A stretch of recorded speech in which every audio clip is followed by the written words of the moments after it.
Hi అండి. అందరికీ నమస్కారం. Welcome to my channel. ఈ వీడియోలో రేపే ఏపీ క్యాబినెట్ భేటీ అండి. 10వ తేదీన అక్టోబర్ 10 ఉద్యోగ పెన్షనర్లకు తీసుకునే కీలక నిర్ణయాలు ఇవి అంటూ తాజా అప్డేట్ అయితే రావడం జరిగింది. పూర్తి వివరాలైతే వీడియోలో తెలుసుకుందాము. వీడియోనైతే ఎక్కడ గాని స్కిప్ చేయకుండా ఎండ్ వరకు చూసేయండి. అప్పుడే ఇన్ఫర్మేషన్ పూర్తిగా అర్థమవుతుంది. అలాగే వీడియో చూస్తున్న ప్రతి ఒక్కరు వీడియోకి లైక్ చేయండి ఫ్రెండ్స్. ఈ వీడియోని తోటి ఉద్యోగ, పెన్షనర్ మిత్రులతో అయితే షేర్ చేయండి. కొత్తగా మన ఛానల్‌ని చూస్తున్నవారు ఇంకా ఎవరైనా సబ్స్క్రైబ్ చేసుకోకుంటే వెంటనే మన ఛానల్‌ని సబ్స్క్రైబ్ చేసుకోండి. సో, దీని ద్వారా నేను చేసే లేటెస్ట్ వీడియోస్ అన్నీ మీ వరకు రీచ్ అవుతాయి. ఇక ఆలస్యం చేయకుండా వివరాల్లోకైతే వెళ్ళిపోదాము. ఫ్రెండ్స్, ఇక విషయానికొచ్చినట్లయితే ఆంధ్రప్రదేశ్ మంత్రివర్గ సమావేశం కీలక నిర్ణయాలకు వేదికగా వెలగపూడి. ఆంధ్రప్రదేశ్ రాష్ట్రంలో రాజకీయ పరిపాలనా రంగాల్లో అత్యంత ప్రాధాన్యత కలిగిన సంఘటనల్లో ఒకటిగా రాష్ట్ర మంత్రివర్గ సమావేశం నిలుస్తుంది. ఈ నెల 10వ తేదీన అంటే రేపటి రోజున ఉదయం 10:30 అమరావతిలోని వెలగపూడి సచివాలయంలోని ఫస్ట్ బ్లాక్ సమావేశం మందిరంలో అయితే జరగనున్న మంత్రివర్గ సమావేశం పైన సర్వత్రా ఉత్కంఠత నెలకొంది. ముఖ్యమంత్రి నారా చంద్రబాబు నాయుడు అధ్యక్షతన జరిగే ఈ సమావేశంలో పలు కీలక అంశాలపై చర్చించి రాష్ట్ర భవిష్యత్తును ప్రభావితం చేసే ముఖ్యమైన నిర్ణయాలు తీసుకునే అవకాశం అయితే ఉంది. ఉద్యోగులకు తీపి కబురు, టీఏ పెంపు, కొత్త పీఆర్సీపై ఆశలు. ఈ మంత్రివర్గ సమావేశంపై ప్రభుత్వ ఉద్యోగులు, పెన్షనర్లలో ప్రత్యేక ఆసక్తి నెలకొంది. గత కొన్ని నెలలుగా పెండింగ్‌లో ఉన్న డీఎన్ఎస్ అలవెన్స్, డీఏ పెంపుపైన ఈ సమావేశంలో ప్రకటన వెలువడే అవకాశం ఉందని విశ్వసనీయ వర్గాల ద్వారా తెలుస్తోంది. ఉద్యోగులు ఎదురుచూస్తున్న 3.64% డీఏ పెంపు ప్రతిపాదనపై తుది నిర్ణయం తీసుకునే అవకాశం ఉందని అంచనా వేస్తున్నారు. ఇది అమలైతే ఉద్యోగుల వేతనాల్లో కొంత పెరుగుదల కనిపించవచ్చు. డీఏ పెంపుతో పాటు చాలా కాలంగా ఎదురుచూస్తున్న కొత్త పే రివిజన్ కమిషన్ పీఆర్సీ నియామకంపై కూడా సమావేశంలో చర్చ జరగనుంది. రాష్ట్రంలోని వివిధ ఉద్యోగ సంఘాలు, పెన్షనర్ల ప్రతినిధులు తరచుగా ఈ అంశాలపై ప్రభుత్వం దృష్టి సారించాలనైతే వేతన సవరణ కమిషన్‌ను ఏర్పాటు చేయాలని డిమాండ్ చేస్తున్నారు.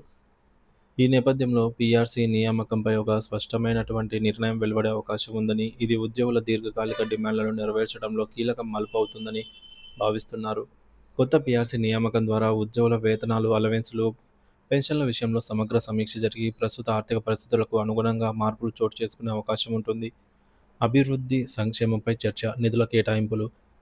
డీఏ, పీఆర్సీ అంశాలతో పాటు రాష్ట్ర అభివృద్ధి కార్యక్రమాలు, సంక్షేమ పథకాల పురోగతిపైన మంత్రివర్గ సమావేశంలో లోతైన చర్చ జరగనుంది.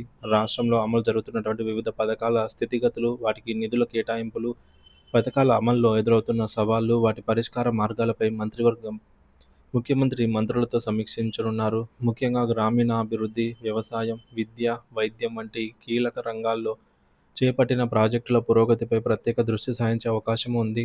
వివిధ శాఖల నిధుల కేటాయింపులు, వ్యయ నియంత్రణ, రాబడి వనరుల పెంపుదల వంటి ఆర్థిక అంశాలపై కూడా చర్చ జరగనుంది.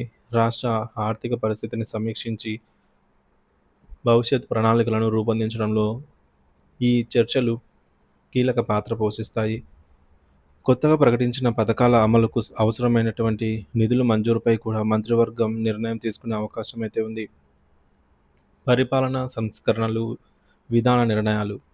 రాష్ట్ర పరిపాలనలో పారదర్శకత, సామర్థ్యాన్ని పెంపొందించే దిశగా కొన్ని పరిపాలనా సంస్కరణలపై కూడా చర్చ జరగవచ్చు. ఫైళ్ల పరిష్కారం, ప్రభుత్వ కార్యాలయాల్లో జాప్యానికి నివారించడం, పౌర సేవలను మరింత వేగవంతం చేయడం వంటి అంశాలపై ముఖ్యమంత్రి మార్గదర్శకాలను అందించే అవకాశం ఉంది. మొత్తంగా ముఖ్యమంత్రి నారా చంద్రబాబు నాయుడు నేతృత్వంలో జరిగే ఈ మంత్రివర్గ సమావేశం ఆంధ్రప్రదేశ్ ప్రభుత్వ విధాన నిర్ణయాల దిశలో ఒక ముఖ్యమైన అడుగుగా భావించబడుతోంది. ఉద్యోగులు, పెన్షనర్ల ఆశలను నెరవేర్చడమే కాకుండా రాష్ట్ర సమగ్ర అభివృద్ధికి అవసరమైన దిశానిర్దేశం చేయడంలో ఈ సమావేశం కీలక పాత్ర పోషించనుందని రాజకీయ పరిపాలనా విశ్లేషకులు అభిప్రాయపడుతున్నారు. రాష్ట్ర భవిష్యత్తును ప్రభావితం చేసే పలు కీలక నిర్ణయాలు ఈ సమావేశం నుండే వెలువడనున్నాయనైతే తెలుస్తోంది. మరి ఏదేమైనా రేపు కేబినెట్ భేటీ ఉదయం 10 గంటల సమయానికి 10:30 సమయానికి మొదలు కాబోతుంది. సో, మధ్యాహ్నం వరకు లేదా ఈవినింగ్ వరకు ఈ క్యాబినెట్ భేటీ అయితే ముగిసే అవకాశం ఉంది. సో, మనకు ముందున్నది దీపావళి పండుగ. మనకు దసరా పండుగ ఆల్రెడీ అయిపోయింది కాబట్టి దసరా పండుగలో ఎటువంటి సానుకూల నిర్ణయం ప్రకటించని ప్రభుత్వము ఈ దీపావళికి అత్యంత ప్రాధాన్యత సంతరించుకుందనమాట. మరి చూడాలి ఫ్రెండ్స్, ఏ అప్డేట్ వచ్చినా సరే వెంటనే మీకైతే తెలియజేస్తాను. మన ఛానల్ సబ్స్క్రైబ్ చేసుకొని ఫాలో అవుతూ ఉండండి. Thank you for watching this video.